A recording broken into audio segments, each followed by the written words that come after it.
yang maiba tayo ng usapan, Etong si Eli Soriano, matutuwa ka. Bakit? Itong fugitive, convicted fugitive, puganting leader ng ang dating daan. Sinisikap niya ngayon, talagang sinisikap niya na palusatan yung batas paglaruan yung batas. Baluktutin nila, inihahanap nila ng butas para mapawalan sala siya sa kanyang krimen na kanyang tinakasan dito sa Pilipinas. Mga kaibigan, alam niyo kung bakit? Sa Department of Justice naman ngayon, gumagapang itong si dumidiskarte sa DOJ. Itong damuho na si Soriano, imbes na umuwi siya rito, di ba, yun ang tamang gawin. Kasi tinakasan niya Harapin mo. yung kaso niya Si Soriano, kuwan niya, babasahan ng sakdal yan sana Hindi niya sinipot yun. So, naging wanted siya. Fugitive of the law. Kinansel ang kanyang piyansa. Di ba? Ngayon, ilang taon na yun? Matagal na yan. Mahabang taon na ito. Ngayon, dito natin na-discover, dumidiskarte, itong damuhong itong si Bad Eli Soriano sa Department of Justice. Imbes na ang tamang gawin niya, kasi lahat ng yung ginawa niya, habang nagtatago siya ron, puro puro taktikang nandun, nagtatago siya, gusto niya mag-avail nung proseso ng batas. Hindi pwede yun Di ba? Kung gusto mo ma-avail yung mga yung mga pabor na sa'yo, na pribileyo sa batas, harapin mo yung kaso. Hindi po pwede nandun ka sa malayo, tapos gumagawa ka ng paraan, mabaliwala yung kaso laban sa'yo. Hindi pwede yun. Wanted ka Like disadmission of guilt. Yan. Pero, eto ngayon, na-discover nga natin, si Soriano, gumagapa ngayon sa DOJ naman. Ito sa pamamagitan ng kanyang abogado na nagngangalang Predelino o Tudio, naghain si Bad Eli ng supplement to petition for review and motion for early resolution nung supplement na yun. May petsang February 11, 2020. Kailan lang ito? Last month ito. Ibig sabihin, naka-petition ito ngayon nakatenga ngayon ito sa Department of Justice. Ayon sa kanya, ito supplement Alam mo kung bakit? Kasi meron siyang naunang petisyon noong 2006 sa Department of Justice. Tagal na yun. May petition for review siya. Ang katwiran niya, hindi raw na-resolve yun hanggang ngayon. Hanggang ngayon. Pero, mga kaibigan, nung si Soriano masampahan ng kaso sa husgado, di ba, sino magsasampa noon? Piskal, di ba? Piskal, May piskal na yung unang humawak na piskal, doon sa dalawang kasong rape itong pinag-uusapan natin sa Pampanga Regional Trial Court. Yung unang piskal, inabsuelto siya. Sa piskal pa lang, piskal. Ngayon, yung piskal na yun, napalitan. Paano yun? Kung napalitan o merong motion for reconsideration na inihain yung nagdemanda, yung biktima ng rape sa puwet. Mga kaibigan, ni-rape niya sa puwet. 2 counts of rape case ito. Sodomy. Sinodomize niya. Ngayon, 2006, tanda mo yung petition for review. Yung unang petition for review. napunta sa ibang piskal ngayon.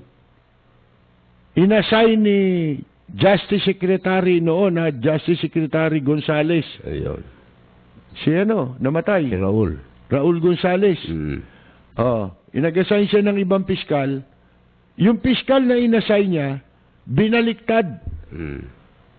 Yung unang pagkabasura sa kaso, pinail nitong itong piskal sa husgado. Inakyat sa husgado, mga kaibigan.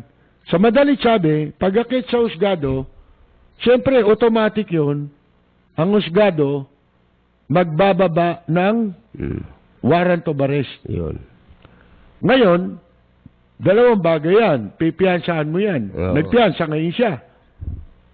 Pagkatapos niya magpiyansa, itatakda ang ang arraignment Pag nagpiyansa ka, i-schedule ng judge yung pagbasa ng sakdal laban sa'yo. Babasahan ka, i-arraign ka, di ba? Naroon ka. Teka muna, paliwanag natin mabuti. Mamaya tatanungin kita. Taong 2006 yun, tandaan mo yan. Nung mag-file siya ng petition for review. 2005 pa lang, wala na siya rito Kasi, nung i-file ang kaso niya, tumakbo na siya Ayun. Nung isampa sa husgado, nung piskal sa husgado, yung kaso kay Soriano sa kasong rape, tumakbo na siya Ayun. Kaya nung schedule of arraignment, mga kaibigan, tumakas si Soriano December 14, 2005 Sipin ninyo yan ang record sa Bureau of Immigration. Kalaunan nga na tuklasan, nagtatago siya sa Brazil. Kaya nung arraignment niya, June 2, 2009, in-schedule, wala si Soriano. Wala. Dahil 2005 pa lang, sumibat na. Mga kaibigan.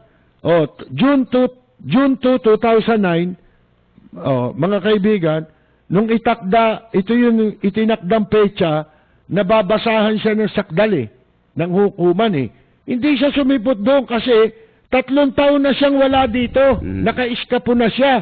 At kalaunan, natuklasan niya, nagtatago na siya sa bansang Brazil. Ngayon, matapos ang pagtakas niya, ito tinan mo tumakas siya, di ba? Ngayon, dahil sa tumakas siya, mga kaibigan, kanselado bail niya. Hinihiling nila na ibasura yung desisyon na pagkansela. Diniklara na siyang fugitive di ba? Fugitive of the law ka na. Ngayon, umapila sa Korte Suprema. Inapilan niya yun. Wala siya rito umaapila. Siyempre, yung abogado, umaapila. Hindi siya napabura ng Korte Suprema. Hanggang yun, inakyat niya sa Supreme Court.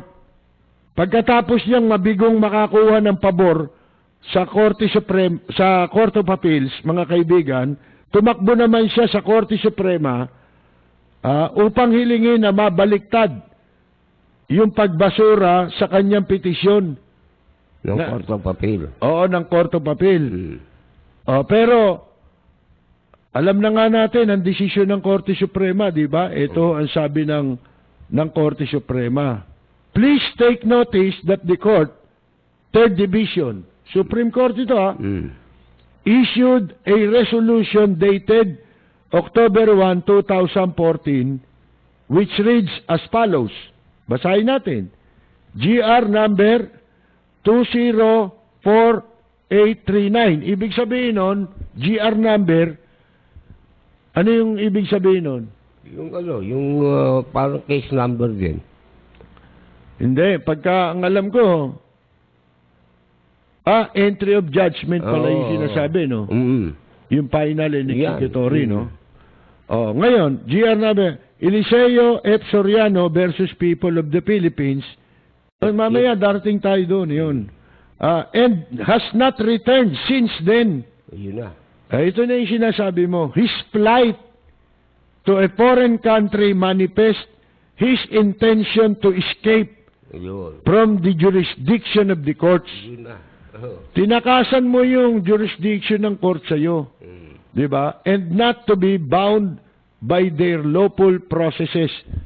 Ibig sabihin, nag-file siya ngayon ng supplement doon sa petition for review niya na wala naman siya rito. Natural, hindi actionan yun. Saka parang sinabi, binastos mo lang tong korting to, tapos ihingi ka. Ibig sabihin lang ho nito, kinikilala ng Supreme Court yung jurisdiction sa kanya ng hukuman eh. Oo. Yung ginawa niyang pagtakas, Yun. pagtakas sa batas. Mga kaibigan, takasan yung kaso niya.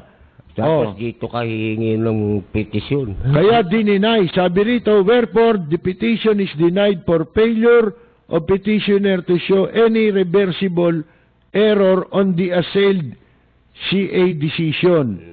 So ordered. Pumirma pa rito si Chief Justice Bersamin mga kaibigan. Ngayon, eto tanong. Yung bang, may visa ba yung, meron bang kabuluhan yung ipinail nila ngayong supplement for petition for review? Wala na rin kabuluhan yun. Kasi multi academic, Tama. pinaliwala mo na yung korte, simula't mula pa eh. Hindi, sinasabi kasi nila rito, hindi raw inaksyonan hanggang ngayon. Wala pa raw aksyon yung petition for review. Kaya, noong 2006, yung petition for review nila, tanda mo, 2006. Yung ngayon, ay supplement doon sa petition for review na ipinail noong 2006. Bakit walang aksyon nung Yun. 2006? Kasi nga, tumakas ka eh. Yun. Paano nga aksyonan yun? 2005, wala ka na rito Inaalis mo na yung sarili mo sa jurisdiction ng batas. Yung ibig sabihin yan. Kaya nawalan siya ng standing eh. Yun. Parang nawalan ka ng personality. Ano ito? Niloloko siya. Ng abogado. Hindi. Merong nanloloko sa kanya. Ayan. Siyempre, kailangan mo ng abogado dyan sa prosesong yan. Pero, balita ko kasi dyan sa Andatindaan, gusto ng patalsikin si Soriano tsaka yung pamangkin niya nung ibang members ng board Dahil nakakahalata na sila pinamumunuhan sila ng walang nalalaman sa Biblia, mga kaibigan, kundi mangolekta tsaka puro pagyayabang daw. Ito naman si Soriano, gustong-gusto makabalik dito sa bansa. Ang talaga may ayaw na makabalik siya rito, yung mga iniwan niya rito. Siyempre. Kasi pera to Sila nagtatamasa dun sa abuloy ng organisasyon, di ba? Na nakukolekta dun sa mga miyembro. Kung uuwi ito, mabibisyo tayo rito. Paano natin i-account itong mga winaldas natin dito? Di ba? Kaya kung etong mga pamamaraan na ito, baliwala Wala. Nag-aaksaya lang ng pera at saka panahon. Ito. Siyempre, si Soriano, alam ba niya yan? Hindi naman niya alam yan. Hindi ka, siyempre, yung may kaso, alam mo na lahat yan, babaka sakali. Oo, tsaka sa dami ng kwarta niyan, gagasos yan. Di ba? Mga kaibigan, yun lang ang sinasabi natin kasi hindi niya alam, nanloloko rin sa kanya yung mga tao niya. Di ba? Meron bang petition for review supplement? Wala. Supreme Court na nga yung sinasabi natin Yung bang DOJ pwedeng baliktarin yung resolution ng Supreme Court? Miski umapila ka pa dyan, yun din yun. Meron nga tayo natanong Meron tayong pinagtanong kanina dito sa isang programa dito, yung mga abogado, no? Pinatanong ko yan wala yan, sabi niya. Napakahinaan yan. Kasi tumakas ka, yun nga sinasabi, yung plight. ang katumbas nun sa batas, ano yun, Peter? Katumbas sa batas nung... Inaalis mo yung jurisdiction mo sa ano, Oo. sa hukuman, sa batas. Hindi lang sa hukuman, sa batas mismo eh. Oo. Inaalis mo yung sarili mo. Tapos, hihingi ka ng petition dito sa hukuman din to. Hindi sa hukuman, sa DOJ. Lalo na, DOJ. Department of Justice. Wala nang ang kinikilala ng Supreme Court, yung jurisdiction ng korte na mababang hukuman. Department of Justice. Wala ka na ron. Labas na ang Department of Justice dito. Department of Justice, sa mga prosecutor lang yan. Piskal, yan. Oo. Pero pagdating sa korte na, sa judge, Supreme Court, wala na silang pakialam dyan. Eto pa, di ba sa batas sinasabi, sa Constitution, di ba? A person is presumed innocent until proven otherwise. Until proven otherwise. Pero pagka ginawa mo yung ganong ginawa ni Soriano, tumakas ka sa kaso, nababaliktad yun. Baliktad na yun. Ang nangyayari, yung isang pugante, ipinapalagay na nagkasala hanggang hindi siya napapawalang sala. Di ba? Sa batas. Di ba? Dahil ang pagtakas sa batas ay katumbas na rin ng pag-amin sa krimen. Yun. Di ba?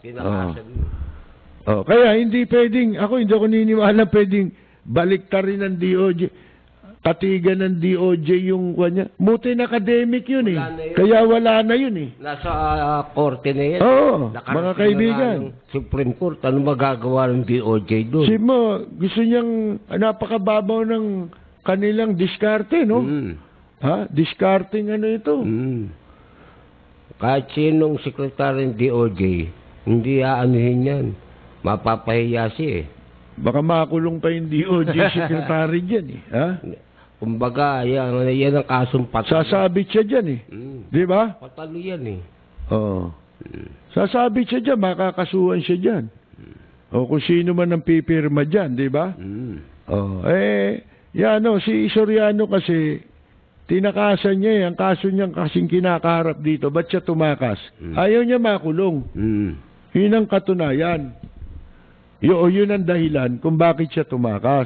Kasi rape ito eh. No bail itong rape eh. Diba? Kaya lang, itong rape na ito, mga kaibigan, lalaki ho ang ni-rape niya. Ito sabi flight in criminal law. Yung flight, diba? In criminal law, is the evading of the course of justice by voluntarily withdrawing oneself in order to avoid arrest or detention or the institution or continuance of criminal proceedings. So ngayon, isa lang ang paraan para makapag-avail si Soriano ng mga pribileyo sa batas o kaya yung sa proseso ng batas. Pwede niya magamit ang proseso lang ng batas kung uuwi siya rito. At harapin niya yung kaso niya. Diba? Uwi ka para harapin mo yung kaso mo. Kaya lang, pag uwi mo, kukulong ka siyempre. Yun yung proseso eh. Habang nakakulong ka, tsaka nyo gamitin yung karapatan mo kung ano man meron kang karapatan sa batas. Doon sa proseso. Katulad yung mga motion na yan. Pati motion to slow motion. Patagalin, di ba? Umuwi ka muna. Wala nang remedyo yan. Yung ginagawa nilang remedyo na yan, ano yan eh, pagbaluktot sa batas yan eh. Siguro, ewan natin kung kaya nilang magsuhol dyan sa Department of Justice. Di ba? Mga kaibigan, si Soriano na rin na nagsasabi. Nagsuhol siya sa piskal. Nagsuhol siya sa judge. Talo pa rin siya. Meron yan eh. Meron akong tape niyan eh. Yung kasong yan, talagang malinaw na yan eh. Malinaw na ano? Na wala na siya magagawa dyan. Wala na eh. Alam, tama yung sabi mo eh. Umuwi siya rito. Umuwi ka, yun lang ang tanging paraan. Pakulong ka, sige. habang maandar yung kaso. Oo. Kasi wala pa naman yung final decision eh. Doon mo ngayon gawin yung mga motion. Ayun. Diba? Pero yan, lumalabas nagpapaloko ka. Yun. Diba? Magastos kayo ng walang kapararakan dyan. O ginagamit yan para mahut-hutan yung mga miyembro rito. Uy, kailangan natin kasi pauwi natin si Brad Eli, mangulekta nga kayo. Ayan po mga kaibigan, ano.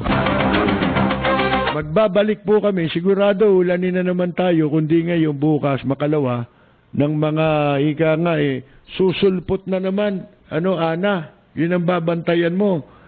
Pagka ito, nabubulgar ang mga kabuktutan itong si Eli Soriano, daming nagbubuli, kunyari, sa issue, pero ang totoo, mga mga datindaan yan, ha? Ha? Gusto niyang maayon sa sarili niyang gusto, yung batas. Alam niyo na kung paano yung ginagawa yun. Ginagapang yung kaso.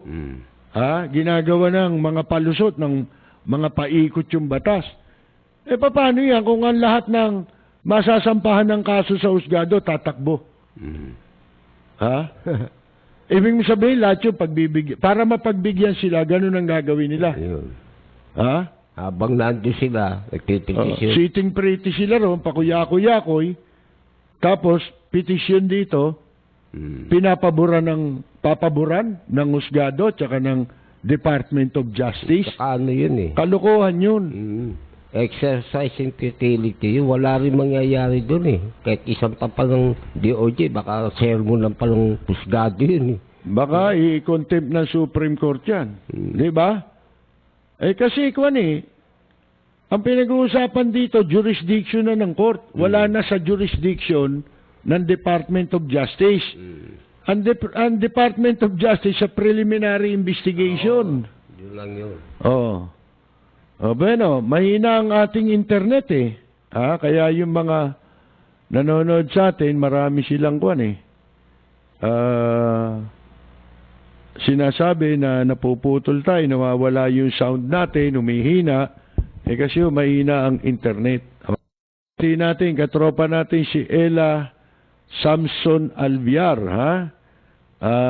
si idol natin, PBA icon, si idol Ricky Relosa. Dating Toyota, di ba? Si RJ Rivera, yan, nanonood sa atin, si May J, si Raul Villanada, katropa natin ito, si Nadski Madrid, yan, si Joan Oishi, si Ella Gonzalez, katropang Carmela Torres Balcos, si Carol Torres Brihiño, si Rosemary Victoria, si Rosita DC, Susana de los Santos, si Kaani Flormata Saludes, at si Kaenyang Mina, si June de Valencia, isang singer at actor, magaling, mahusay na actor. Sino pa ba? Si katropang Jorge Beichong sa Tokyo, Japan, si Buenos Dias, Joel Diaz, dyan po sa Italy. Kaya lang, naka-lockdown sila, mga kaibigan, at saka ang kanyang pamilya. Si Noli Bibar, si Victor Lingan, si katropang Yula Sotelo. Sino pa ba yung hindi natin nabanggit ang pangalan? Si Yage Maravilla, si June Perin, si Philip Glenn Araw, Ray Villa, si Len Mijares, si Larry Atanasio, si Mike Madela, si Arlene Tanyedo Barrias. Paano nakakapanood si Arlene? Ano na siya? Pauwi na siya rito sa Pilipinas. At saka kanyang husband, si Ramon, sa Amsterdam, binabati natin.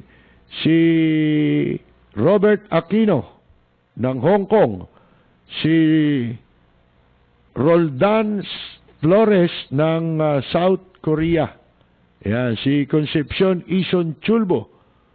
Sino yung babati natin? Si Ka Noel? Noel Benuya. Oh, saka si... Yung si June Lapid.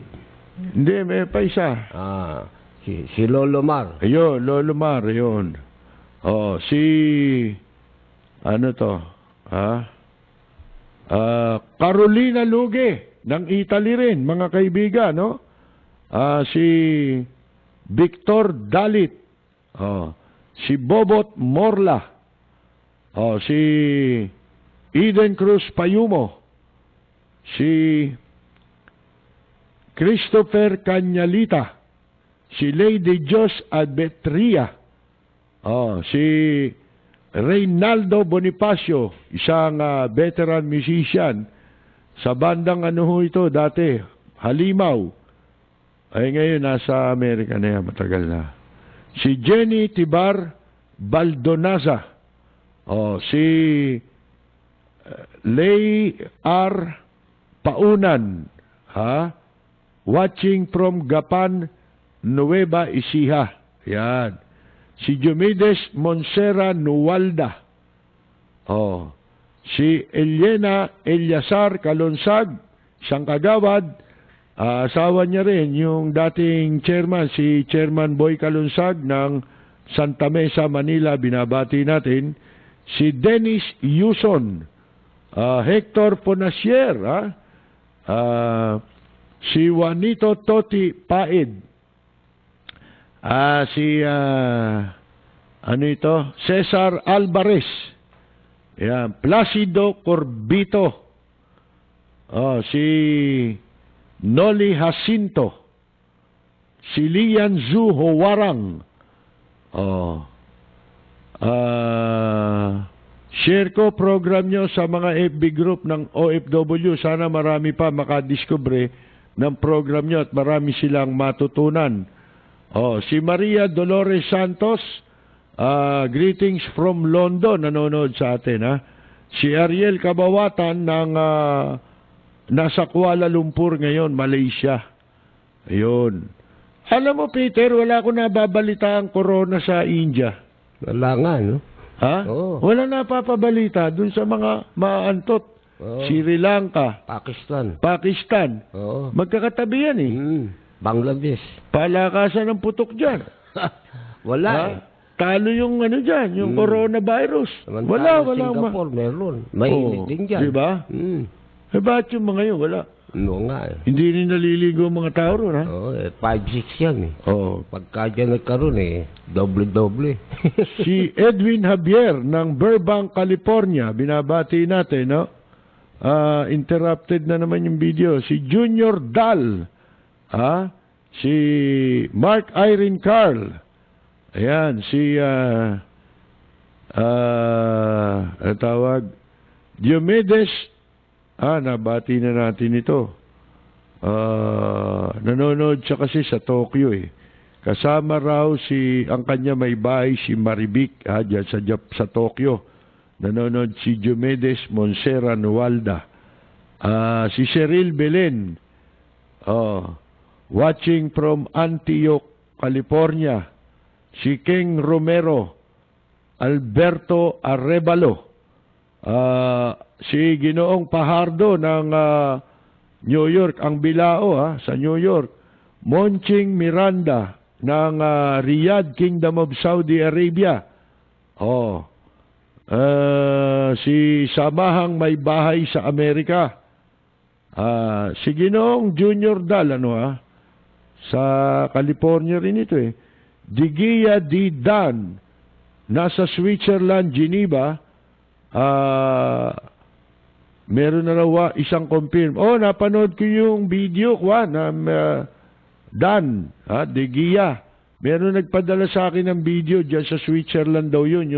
Yung domestic helper na kinukwento ko kagabi. Kagabi. Paano siya nahawahan. Nagtaka siya. Hindi man siya lumalabas ng bahay. Si Cherry Noblesada, si Colin Gavin, Bilsog Batak ng Doha, Qatar. iniintindi pa ng gobyerno, turista pa rin. Yun na nga eh. Oo. Wala na talaga sa gobyerno ang buhay ng...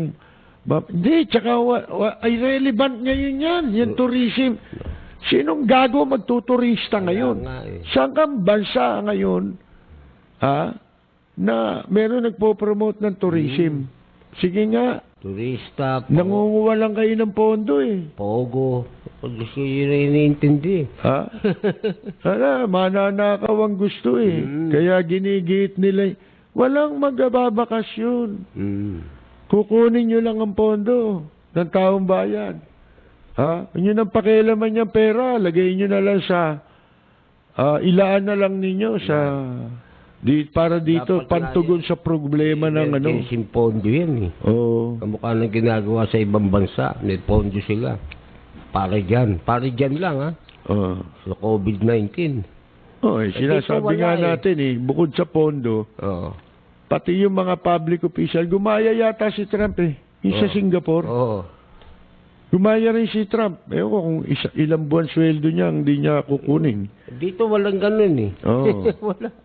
Si Aida Trillana sa Paris, France, nanonood. Si Lito Magat, si June Gases, ang dating lead vocalist ng bandang Abracadabra, nasa Guam po, si June Gases.